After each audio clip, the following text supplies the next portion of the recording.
अरे राधा, तुमने मुझे बताया ही नहीं। तुम्हें मेरे खेत कैसे लगे? मुझे तो मेरे खेत बहुत पसंद है। बहुत ठंडी ठंडी हवा होती है। मैं सोच रहा हूँ कि मैं एक कॉटेज बनवा ही लूँ। हाँ, खेत तो बहुत अच्छे थे, मुझे भी बड़े पसंद आए, लेकिन हम वहाँ पर रहेंगे कैसे? और कॉटेज तो फिर खाली ही रहेगा। अरे कॉटेज क्यों खाली रहेगा? हम हर वीकेंड पर वहीं चला करेंगे। बहुत मज़ा आएगा। इसी बहाने हमें कुछ प्राइवेसी भी मिल जाया करेगी। ओह हाँ, ये तो बहुत ही अच्छा आइडिया है। ये मैंने पहले क्यों नहीं सोचा? देख लो बस, मैं देख रहा हूँ कि जब से तुम्हारी शादी हुई है तुम बहुत काम कर रही हो। चलो किसी ना किसी तरीके से तुम रेस्ट तो कर लोगी ना। ओह शिट, मुझे याद आया कि मुझे तो खाना बनाना है। मैं अब चलती हूँ। पास खड़ी सीता ये सारी बातें सुन रही थी।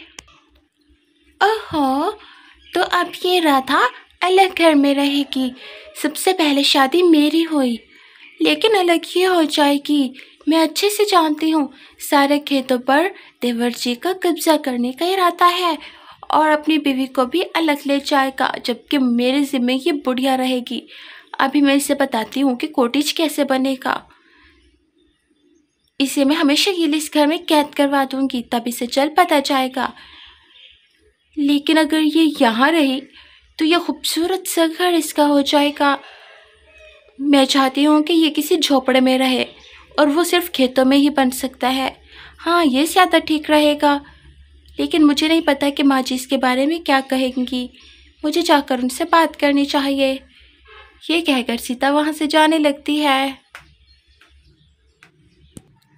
माँ जी, मैंने आपसे एक ज़रूरी बात करनी है। बोल, ऐसी क्या ज़रूरी बात करनी है तूने मुझसे? जल्दी बोल, कमर में दर्द है मेरी, सोने लगी थी मैं। जो बात मैं आपको बताने जा रही हूँ ना, इसे सुनकर आपकी सारी नींद उड़ जाएगी। अरे ऐसी भी क्या मनहूस खबर लाई है तो बता भी सही मुझे। मेरे तो दिल में ही होल उठ रहे हैं।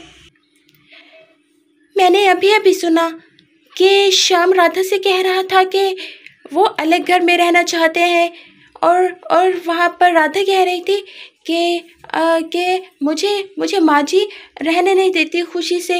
वो बार बार मुझे काम करवाती हैं। राधा को तो बड़े दफ़ा कर, लेकिन मेरी शाम ने ऐसा कहा कि वो अलग घर में रहना चाहता है। हाँ माँ, आपकी शाम ने ही कहा, आपके लाडली शाम ने, कि वो अलग घर में रहना चाहता है। अगर ये बात है तो वो निकल जाए मेरे घर से, अपनी पत्नी को भी ले जाए। जब से उसकी पत्नी आई है मेरे घर का तो जैसे सुकून ही बर्बाद होकर रह गया है। लेकिन मम्मी जी, लेकिन कुछ नहीं। मैं क्या सोच रही थी मम्मी जी के राजा के आने तक हम इन दोनों को यहाँ पर रुकने देते हैं।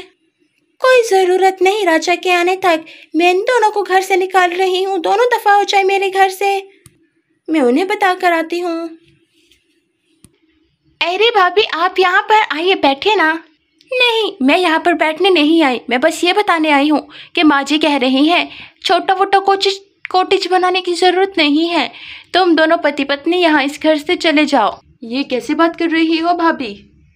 आप कुछ होश में तो हैं? होश में तो अब आए हैं हम। हमें नहीं पता था कि तुम इतना लालची निकलोगे। अपनी बीवी को लेकर यहाँ से चले जाओ। ये क्या हो गया? ठीक है, अगर आप लोगों का ये फैसला है तो मैं चला जाता हूँ। मैं भी नोट कर रहा हूँ कि सबके तेवर बहुत बदल गए हैं। वैसे भी आप सब लोग यही चाहते थे कि मैं राधा को लेकर चला जाऊँ या फिर राधा अकेली चली जाए। राधा को तो मैं कहीं नहीं जाने दूंगा, लेकिन मैं अब साथ जाऊँगा। बड़े शौक से जाइए, आपको कोई नहीं रोकेगा।